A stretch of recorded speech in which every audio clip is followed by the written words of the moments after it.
Hi, I'm Matt Appleby. I'm the National Marketing Director for Zamora Company USA, based here in Dallas. Today, we want to talk a little bit about reopening America's on-premise after the COVID-19 pandemic.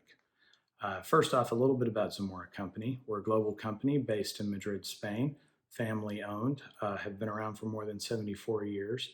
And we have a U.S. headquarters here in Dallas. It's been around for just a little over a year and a half. We represent more than 15 brands. And as a global company, we're in over 80 countries.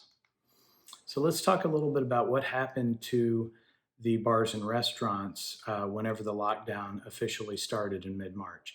As many of you know, a number of them had to close down. You were not allowed to remain open if you were a non-essential business.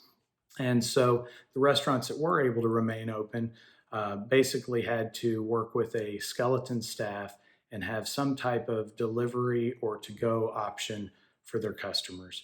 One thing that the states did do to assist and provide a little extra revenue for the accounts was to allow or relax the laws on selling to-go spirits. And we'll talk a little bit more about that in a minute. And then, as you know, many of the restaurants were just unable to stay open and shut down completely.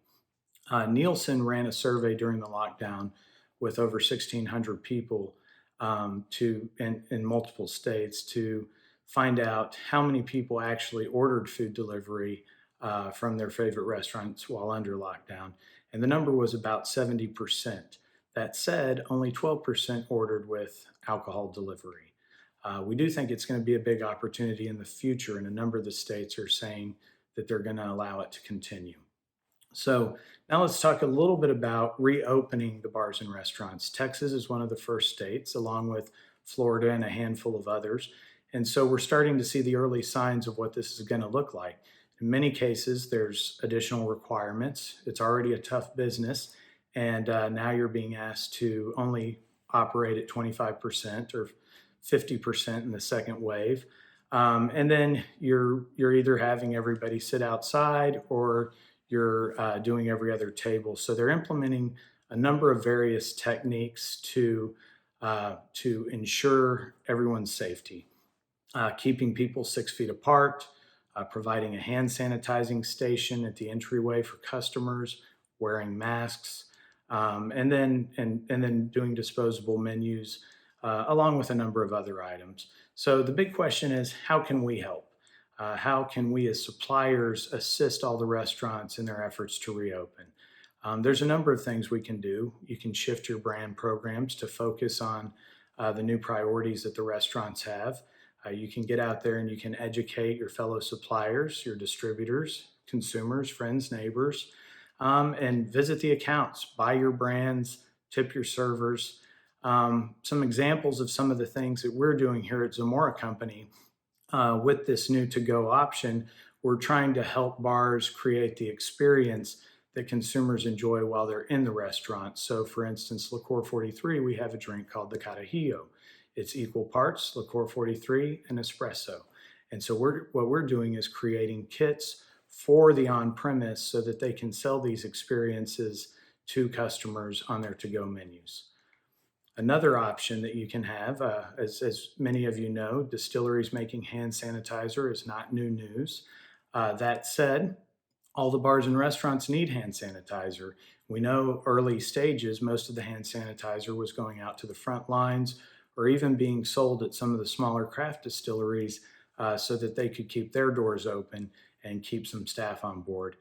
For Yellow Rose, what we decided to do is create smaller personal use options that could be used in the accounts for the staff. And we also had some options that we put together with individual use hand sanitizer that the consumers could use as they walked in the door. And we're only 1 week into this process, and we're finding that this is being very well received. There's also, as we start to open up, a number of things have changed for suppliers. For instance, we may not have as many tastings as we used to have in the off-premise, or they may not be allowed. If you do have sample budgets and you're in states that allow sampling, you can create programs. For instance, Double Cross Vodka. We're looking to create a welcome back program that offers a sample to customers as they walk back in the door. and reminds them of what a great experience and a great account that they're visiting. And then I think the last thing, and this is probably the most important thing, is as suppliers, we just need to use our voices. We can reach out to the press. We can do some PR, do local news stories, and educate the public. Even what we're doing right here today, just letting everybody know some of the options that are out there and available. The number one thing we can all do is know that the bars and restaurants are in dire need of our help, and they're looking forward to reopening, and they're all praying and hoping that they're going to be able to keep their doors open at the end of the day. And the best thing we can all do is go out there and support them. Don't be afraid. Know that they've got your best interests in mind. Tell your friends and family to visit them, and let's get out there and support all our friends in the service industry. Thanks for your time.